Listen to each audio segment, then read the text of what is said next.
That's why we're pleased to call on Bree Payton, a staff writer for The Federalist, who is joining us via Skype. Bree, I'll try to keep my voice, and I'm just wondering who you thought had the strongest voice tonight and the best performance. Certainly, it appears, as people have said here on this program, that Donald Trump, who heretofore was hitting singles in previous presidential debates, may have hit it out of the park. What do you think? What did you see? And who came away a winner tonight? It appears we're having... I definitely think that Ted Cruz is the big winner of the night. You know, we were able to really see him kind of hit back and push kind of some really funny lines going back and forth with Donald Trump. So I think, you know, Ted Cruz is really the guy to beat going forward. I thought Cruz had won the argument when it came to birthright citizenship. But there are those who have joined us tonight who said he misstepped badly on the question about New York values when Trump took it back to 9/11. You don't see it that way. No, I definitely would.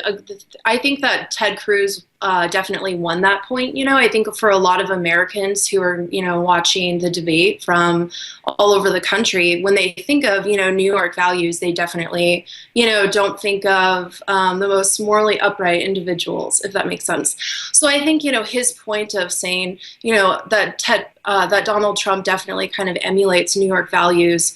And I think that really hits home with kind of not so nice connotations of what we would think of. Yeah, it's just, and it shows the limits in terms of time, because everyone knows what a great debater Ted Cruz is, arguing cases before the U.S. Supreme Court, but failing to put in a line of inoculation delineating the elites as opposed to the first responders on 9/11/2001, firefighters and police. That probably could have inoculated him a little bit better against the counter-punching from Trump. Bree, I want you to hang in right there. And we want to also welcome in via Skype from the debate site in North Charleston, South Carolina, the chief political correspondent for the USA Radio Network's Scottie Nell Hughes. Scottie, you were there in person. What did you see, and who came away the winner tonight?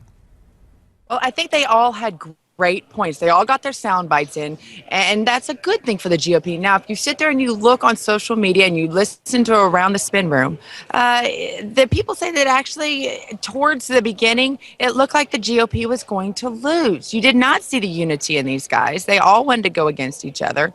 And for those that wanted to see the clause come out between Trump and Ted Cruz, congratulations, you won. Are you happy now? Can we go back to trying to unify the conservative base against the establishment, which was very apparent tonight in the answers that Jeb and even to a certain extent Kasich gave at different points? Well, it is interesting, Bree, because when you watch the interaction between Trump and Cruz, I thought both of them bore up with good grace. I don't believe there was anything where either of them were taking acid and throwing it in each other's face rhetorically.